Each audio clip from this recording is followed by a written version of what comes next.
Imagine you're driving a car at like 150 miles per hour down the motorway. Okay, terrifying already. Right. The speed is exhilarating. You're passing everyone. But here's the catch. You didn't build the engine.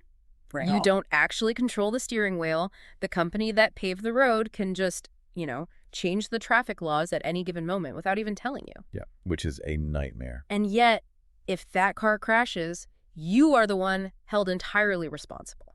It is, it's a completely terrifying scenario to put yourself in.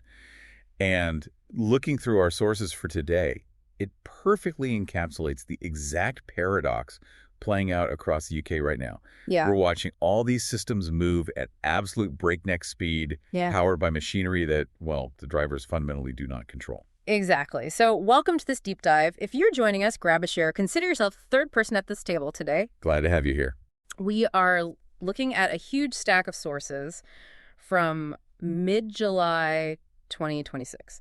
And the theme running through all of these articles, research papers, government reports, it's this massive widening gap. Right, the deployment gap. Yeah, the gap between how aggressively UK institutions are just like sprinting to deploy AI into every corner of daily life and how little control they actually hold over the models, the regulations, and the physical computer hardware making it all possible. It's wild. Okay, let's unpack this because we're going to explore how British justice, healthcare, logistics are all adopting AI at a sprint.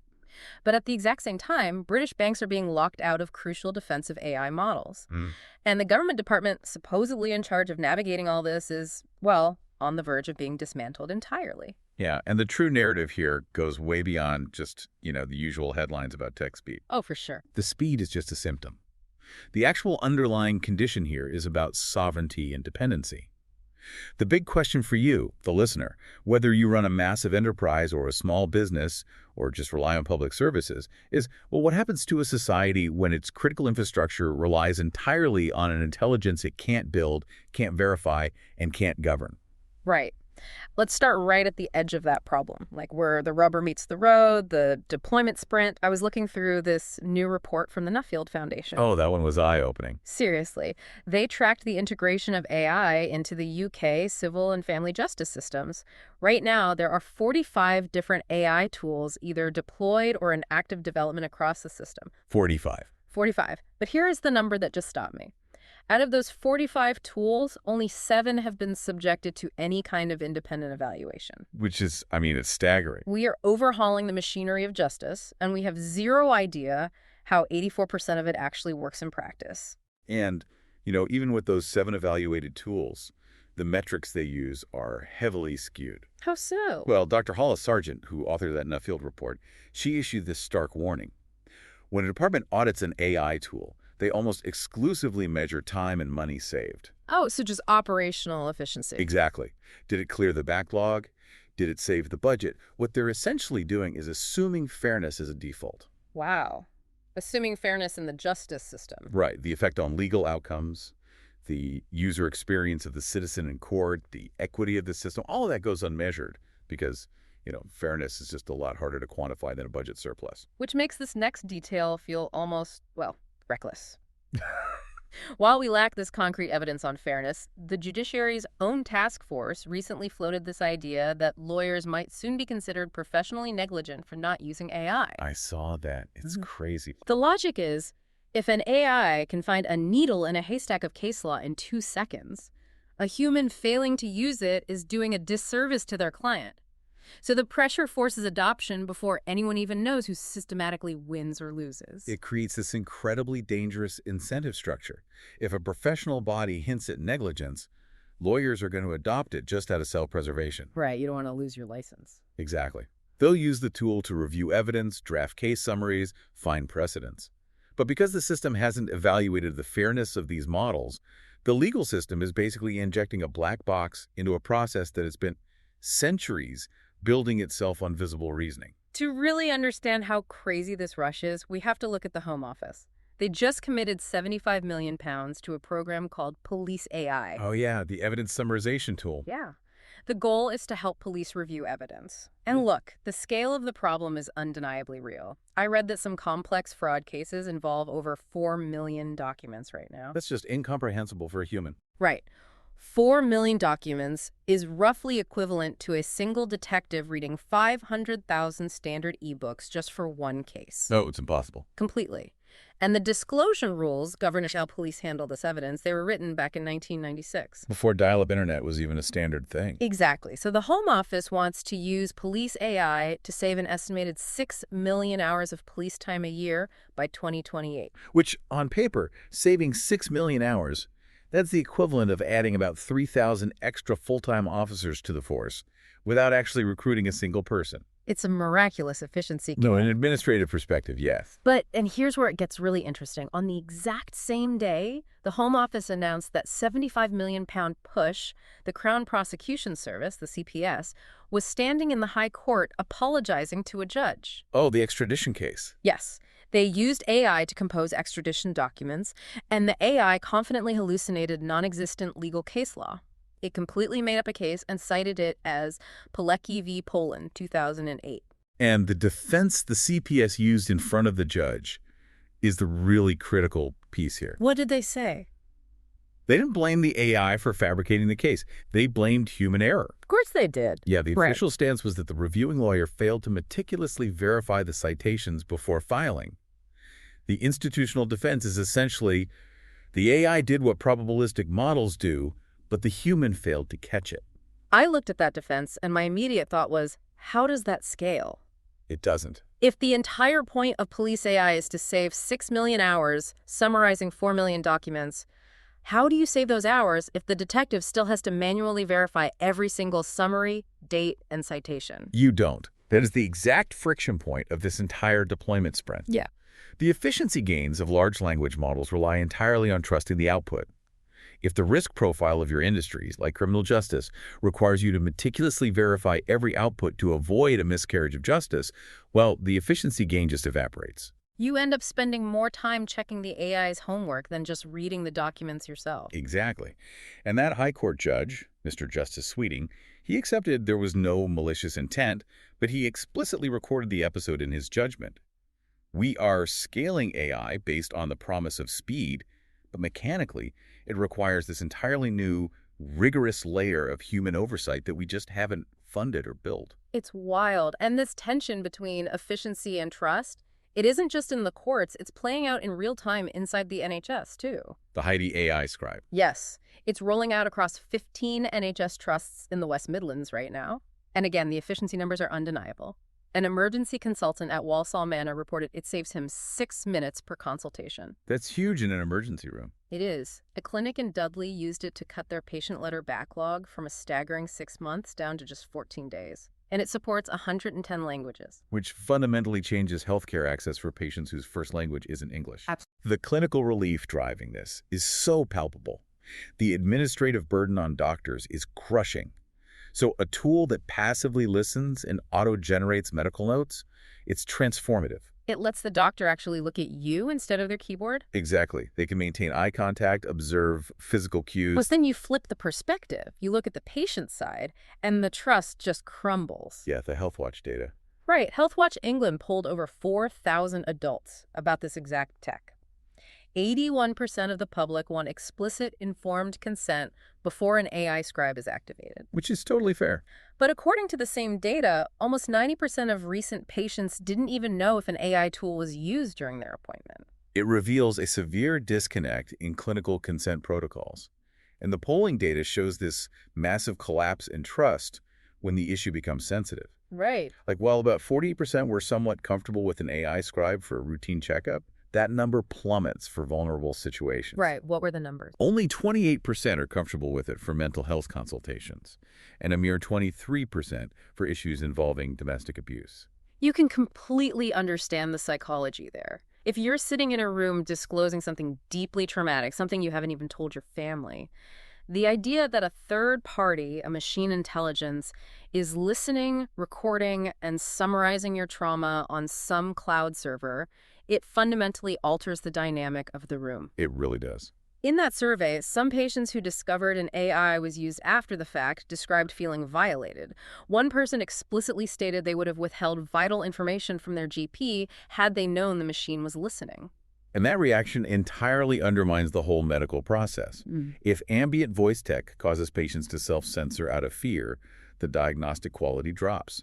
The doctor can't treat what the patient refuses to disclose. So we're back to the same paradox. Hard numbers proving massive institutional efficiency. I mean, eliminating a 6-month backlog is a monumental achievement, but it's running directly ahead of public trust. Yeah, the NHS is deploying this rapidly under a £10 billion digital investment plan. But the regulatory framework regarding consent just hasn't caught up. We see this same collateral damage in education, just with a different mechanism. The Higher Education Policy Institute, HEPI, issued this major warning this month regarding AI detection tools. The software universities buy to catch students cheating with ChatGPT. Exactly. ATPI found that these detectors are misflagging 61% of essays written by non-native English speakers as machine-generated. 61%. Yeah, over half. This is a perfect illustration of algorithmic bias derived from linguistic structure. We should probably explain how these detectors actually function, because they don't truly understand text. Right, they aren't reading it like a professor does. No, they look for 2 statistical markers. Perplexity and burstiness. Yeah, okay, what are those? Perplexity is essentially how predictable the vocabulary is to the AI.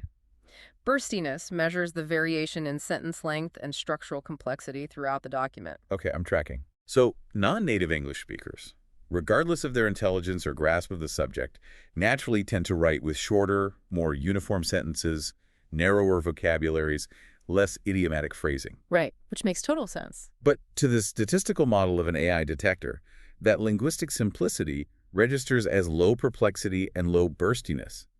The system just interprets it as machine-generated text. So an international student puts in the hard work, writes an original essay in their second or third language, and the university's automated system is statistically more likely than not to brand them a cheat. Exactly. The Office of the Independent Adjudicator, the OIA, is already having to step in and rule against universities in several of these cases. There was this one particularly brutal case involving an autistic student who was accused, penalized, and eventually cleared. Oh, I read about that. And the worst part, it was the second time the automated system had falsely flagged them. The financial irony for the higher education sector here is profound. UK universities are heavily dependent on the tuition revenue from international students. Yeah, they make up, what, like 24% of total enrollment? Roughly, yeah, and 51% of all postgraduates. At a time when 43% of English universities are forecasting financial deficits, they're rushing to deploy automated disciplinary tools that inherently penalize the exact demographic, keeping them financially viable. It perfectly sums up this entire first section. Whether it's justice, healthcare, or education, we are rushing to use probabilistic tools we don't fully comprehend to solve immediate administrative bottlenecks. And we're completely ignoring the collateral damage to fairness, consent, and basic accuracy. Which naturally leads to the question of alternatives, right? If probabilistic systems like language models are failing to scale safely because they require impossible levels of human oversight, what does a successful AI deployment actually look like? Are there any organizations in our sources doing this correctly? Yeah. Good, let's hear it. The contrast is striking. It's not a flashy Silicon Valley startup, and it's not a major retail bank. It is Yorkshire Water. Yorkshire Water. Yeah. They are currently expanding their AI monitoring program, partnering with a company called Semotics to cover 4,000 of their pumping assets. And the outcome data is flawless. Really? Flawless. Since 2022, this system has detected 726 developing faults, prevented 40 major pollution events, and delivered £12.87 million in confirmed value. Wow. That translates to a 571% return on investment. Okay, so why is a water company succeeding where courts and hospitals are stumbling? It lies entirely in the underlying mechanics of the AI they chose. This is not generative AI writing an email or summarizing a legal document. This is industrial predictive AI. The SAM4 system they utilize doesn't even rely on traditional vibration sensors. Why not? Vibration sensors are notoriously difficult to maintain on submerged sewage pumps. They degrade. Instead, this AI uses electrical signature analysis. It sits safely in the motor control cabinet and reads the raw electrical current and voltage signals flowing into the pump. Well, that's clever. Right.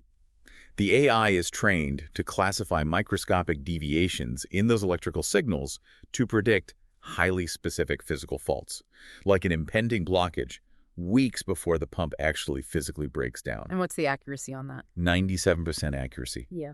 and under a 1% false positive rate. That's incredible. Looking at Yorkshire Water made me realize why the justice system and universities are failing. It comes down to the nature of what you are asking the machine to measure. Exactly. Yorkshire Water is measuring physics, objective reality, current, voltage, physical degradation. A pump is either failing or it isn't. The justice system and universities are trying to measure abstract, subjective human concepts. Fairness, equity, academic originality. You cannot put a voltage sensor on fairness. That's the perfect way to put it. When you apply AI to deterministic physical systems, the feedback loop is immediate and objective. When you apply generative AI to probabilistic human systems, the feedback loop is subjective, biased, and heavily dependent on cultural context. Right. Yorkshire Water succeeded because they treated it like an engineering project. They spent 3 years rigorously auditing the results on a small scale before expanding to 4,000 assets. They demanded proof.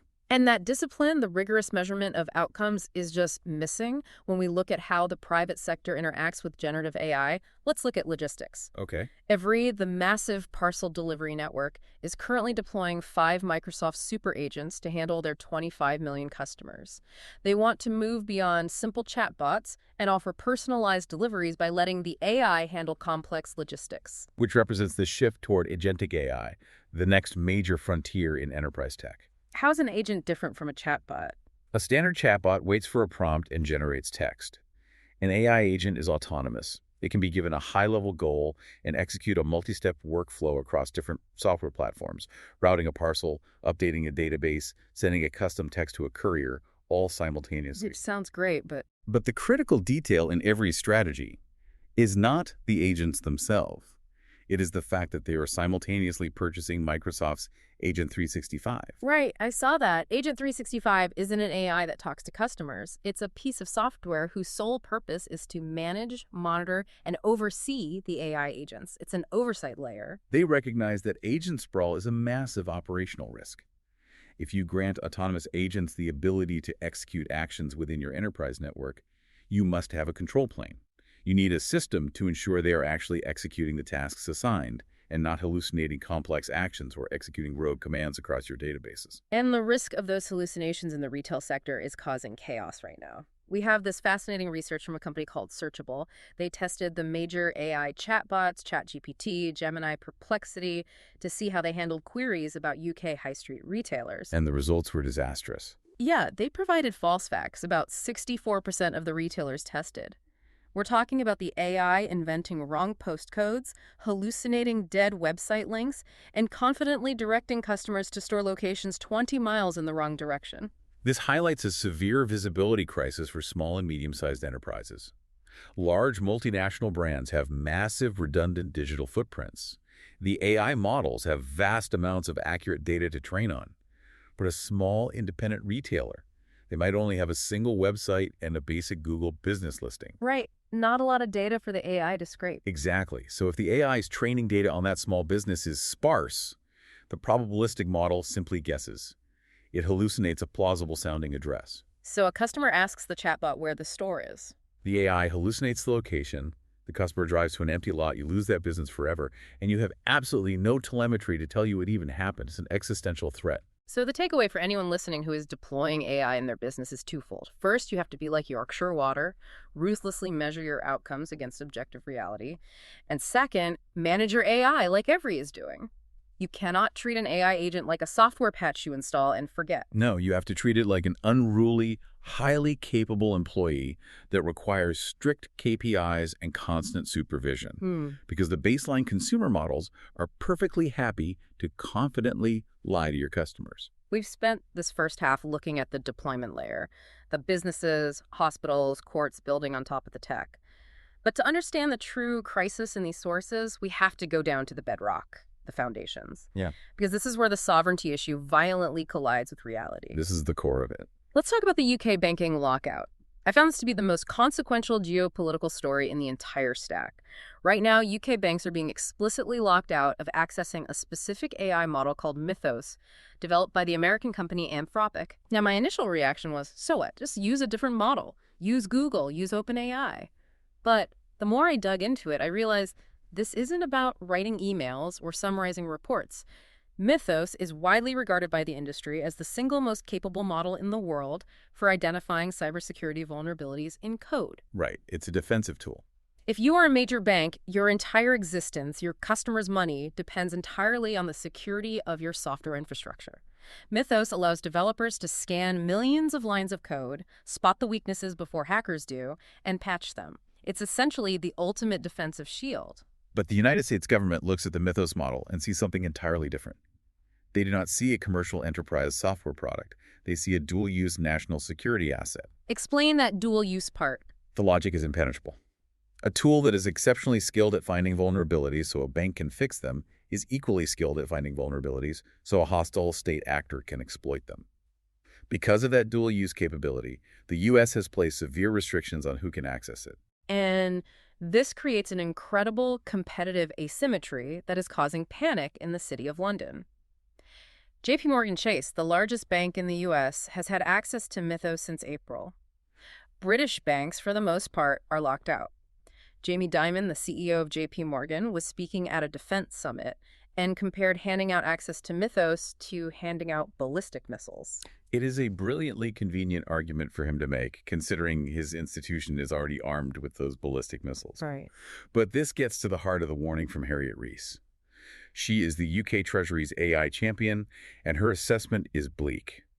She stated plainly that the UK doesn't have 2 years to figure this out. I want to break down exactly what her warning means for the listener. If a British bank cannot purchase the best cybersecurity alarm system in the world simply because it's American-owned and subject to Washington's export controls, then the entire UK financial sector is fundamentally, structurally vulnerable. We talk about sovereignty as this lofty political concept.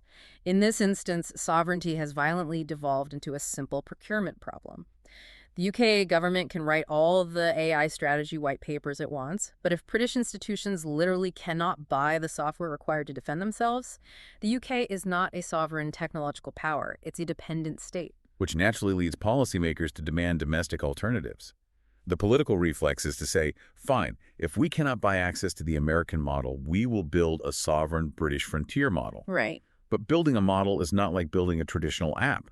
You can't just lock 100 brilliant software engineers in a room in London and ask them to write code. To train a frontier model, you need massive, unprecedented amounts of physical computer hardware. You need compute.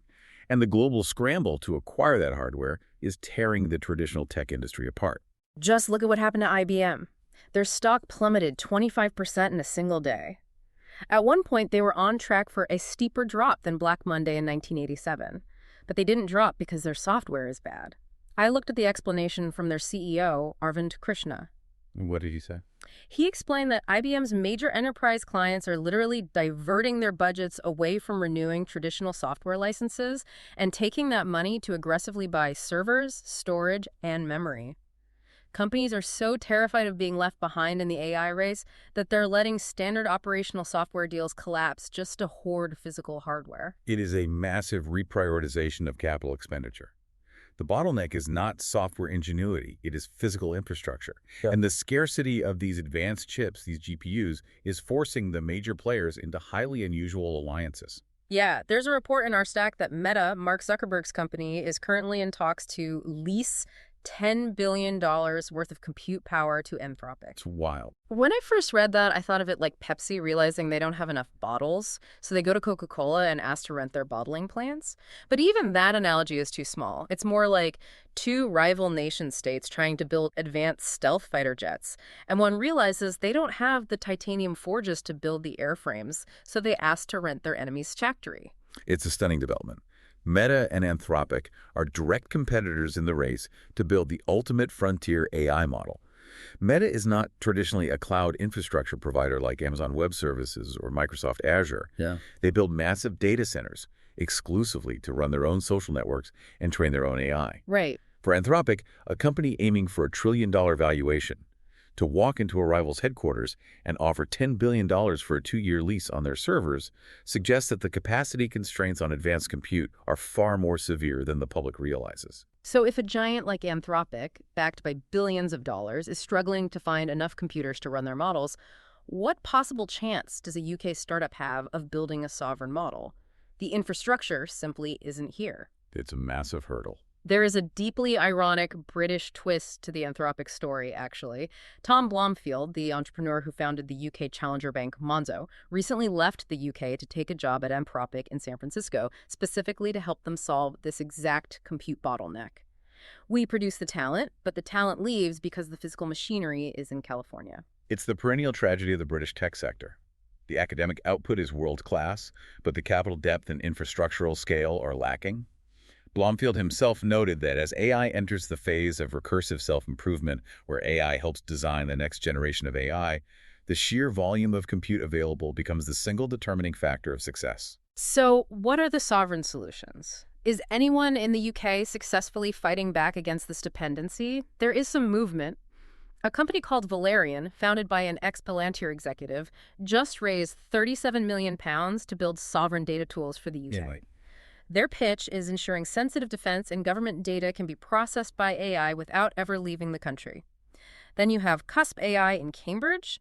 They raised £338 million, backed by the UK's sovereign AI fund and Jeff Bezos, to use AI specifically for discovering new physical materials. And down in Wales, IQE won a £14 million order to manufacture specialized semiconductor chips for AI data centers. So there are things happening. We have to maintain absolute realism here, though. These are genuinely positive developments for the UK ecosystem.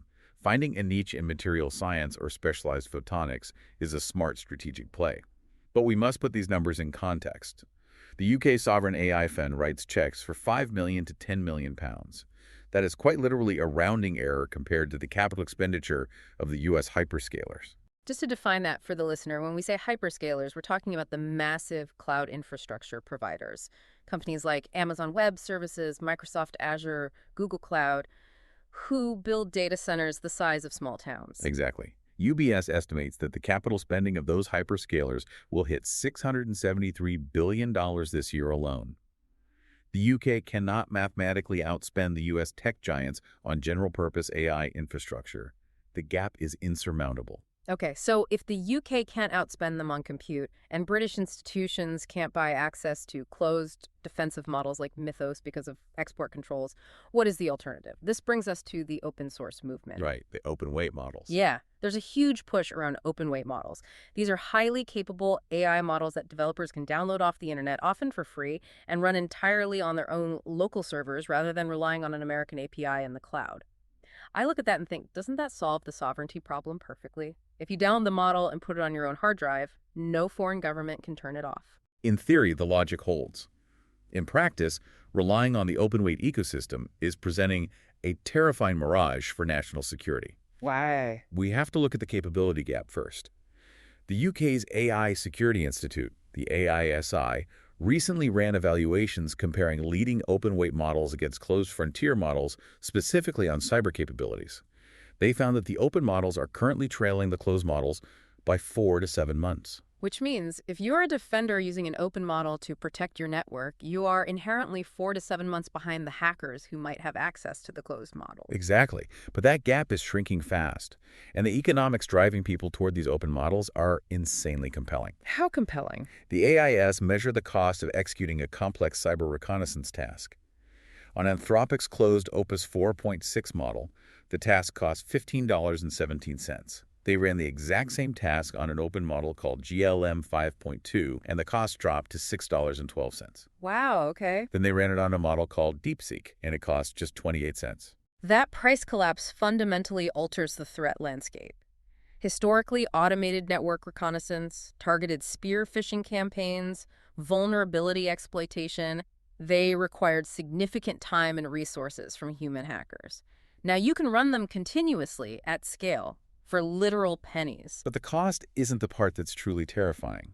It's the physical security nightmare of actually downloading these open-weight models. Oh, the poisoning research. Yes. There is a researcher at Manchester Metropolitan University named Katie Paxton Fear. She took a standard open-weight AI model and she poisoned it. She implanted a remote code execution backdoor directly into the model? Right. It took her roughly 1 hour. It cost her less than £75 in compute time, and she only needed 10 malicious training examples to corrupt the entire system.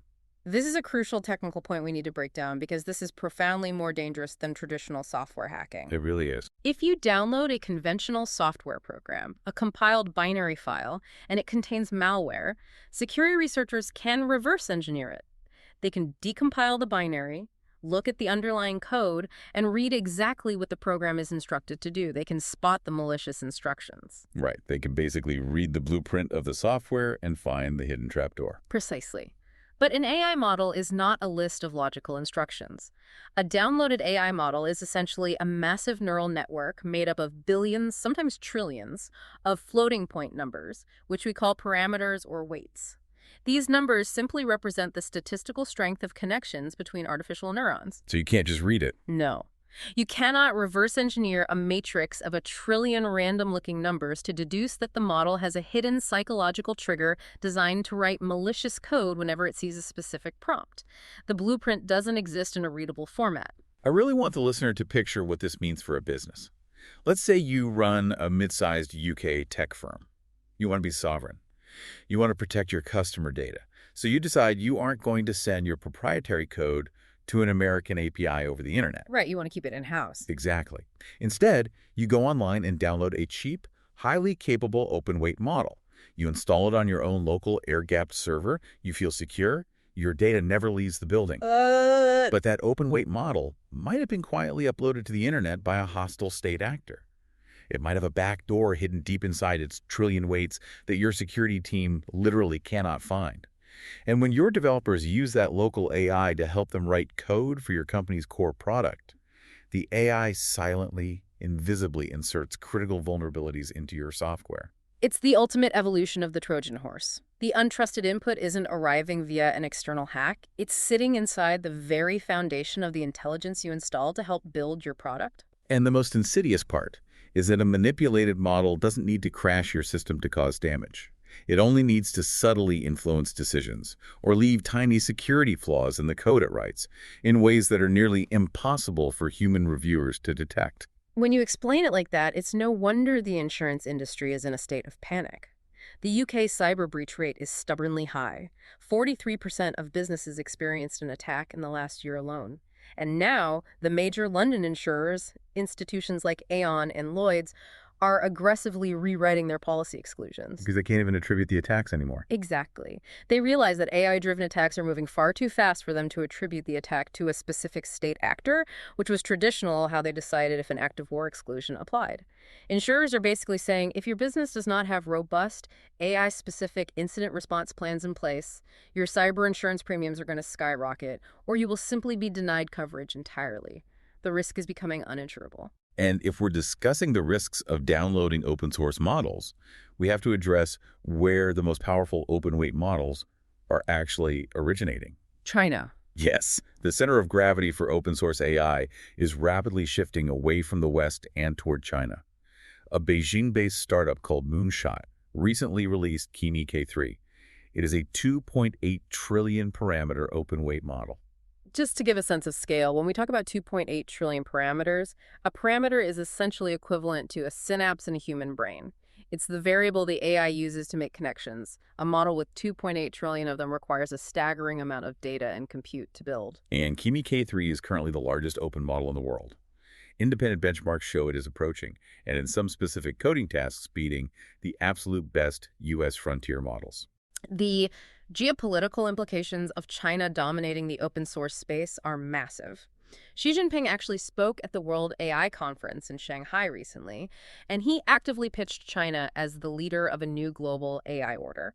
He presented Chinese open source models as a public good for the global south, offering a direct alternative to U.S. dominance.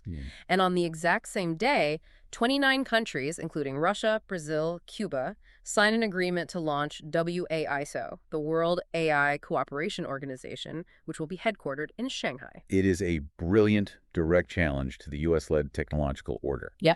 China is using open source AI as a diplomatic and strategic wedge. They're essentially saying to developing nations, the Americans will lock you out of their best models under the guise of national security. They'll treat you as a risk. We will give you our models for free. Build your digital infrastructure on our foundation. Which puts the UK in an incredibly precarious, isolated position. We have an uncontrolled deployment sprint happening in our public sector. We are locked out of the best American defensive models.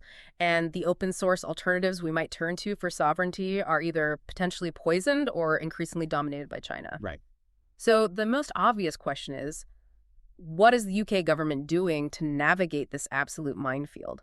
That brings us to our final section, Yeah. policy paralysis at the exact worst possible time. Because just as these massive geopolitical tectonic plates are colliding over compute and models, the UK is fundamentally reorganizing its own governmental machinery. Right. We have an incoming Prime Minister, Andy Burnham, and multiple reports indicate he's drawing up plans to completely abolish DSIT, the Department of Science, Innovation, and Technology. The plan, apparently, is to take all the AI policy, the AI Security Institute, the Sovereign AI Fund, and scatter them to the winds across the business and culture departments. Oversight of how the public sector uses AI would move to a civil servant, the cabinet secretary, rather than having a dedicated specialized minister. We have to look at the reaction to this impartially, because it has deeply divided the UK ecosystem.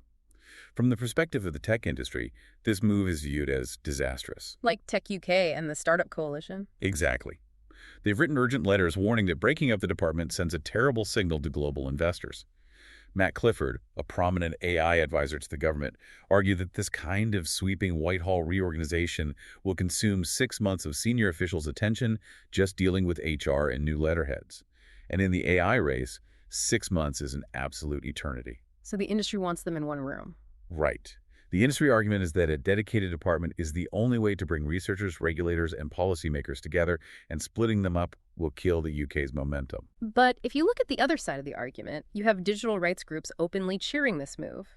Organizations like Article 19 and the Open Rights Group wrote to Burnham urging him to use this reorganization to break away from U.S. big tech monopolies and to aggressively cut controversial government contracts, like the NHS data deal with Palantir. Yeah. Their argument is that DSIT had become far too cozy with Silicon Valley vendors, and moving the AI brief to different departments might finally allow for tougher competition enforcement and better protection of citizen data. Regardless of which side of that debate you fall on, the situation highlights a profound lack of strategic coherence at the top of government.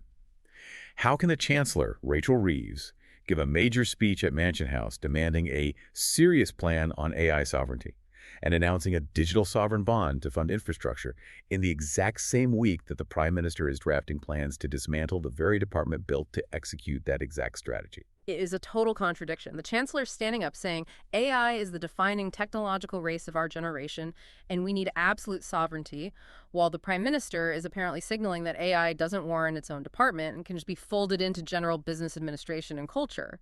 It feels like the government is arguing with itself over office furniture while the building is on fire. And while the UK government is internally fractured, global governance is rapidly fragmenting into competing blocks. We literally saw 3 entirely incompatible visions for global AI governance articulated by major figures in a single 24-hour period. I want to list these because seeing them back to back is wild. Vision 1. Andrew Bailey, the governor of the Bank of England, gives a speech arguing that AI threats are so interconnected that no country can seal itself off. He explicitly says the U.S. cannot secure itself alone, and we need a globally coordinated international body to test and regulate models. Vision 2. Demis Hassabis, the British Nobel laureate who runs Google DeepMind, publishes an essay calling for the exact opposite. Yeah. He wants a U.S.-led, FINRA-style regulatory body. He wants the standards and the testing to be spearheaded strictly by Washington, funded by private industry, and not bogged down by global coordination. And Vision 3. Xi Jinping, as we just discussed, actually physically launches a Chinese-led body, AISI, with 29 countries signing on to set their own distinct standards away from the West. So you have a global vision, a strictly U.S.-led vision, and a China-led vision. The UK is currently caught in the dead center of these massive geopolitical blocks.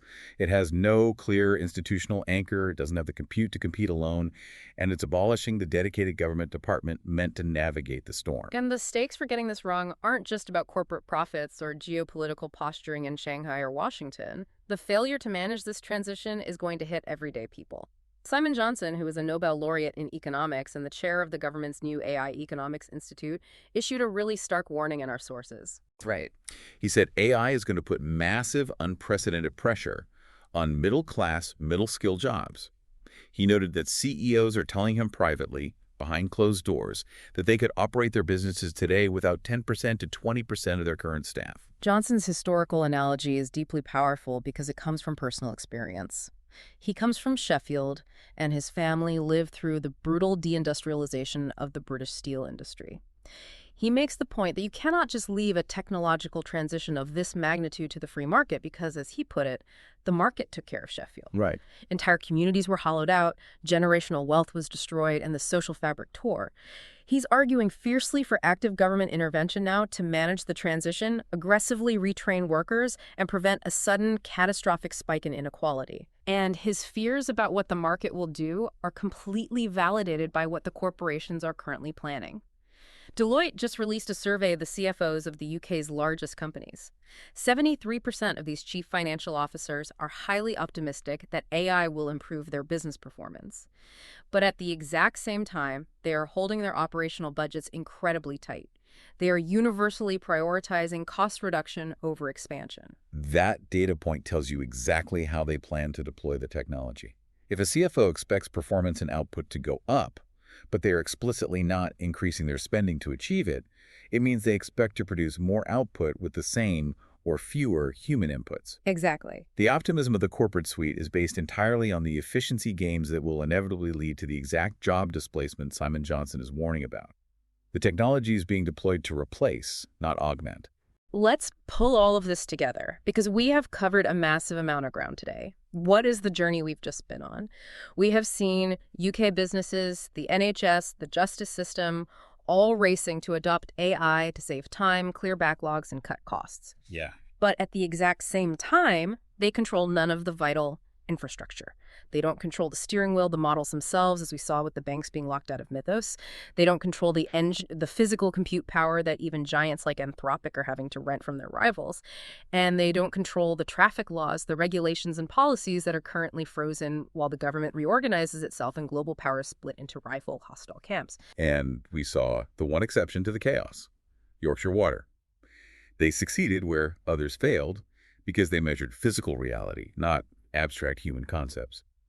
And they managed their AI with the rigor of an engineering project. The lesson for any organization is that you cannot outsource your governance or your oversight to the technology provider. You have to build the measurement, the verification, and the control planes yourself because no one else is going to do it for you. Which leaves us with a final provocative thought to ire on. If the state cannot provide your business with access to the best defensive AI models, and the state cannot guarantee the security of the open source models you download off the internet, what happens to corporate strategy? Does it inevitably revert to a kind of digital feudalism? It's a very compelling way to look at the future. Think about the Middle Ages. If the king at the center was too weak to protect you from bandits, you sought the protection of a local lord. You pledged your fealty, your taxes, and your loyalty in exchange for the safety behind the walls of his castle.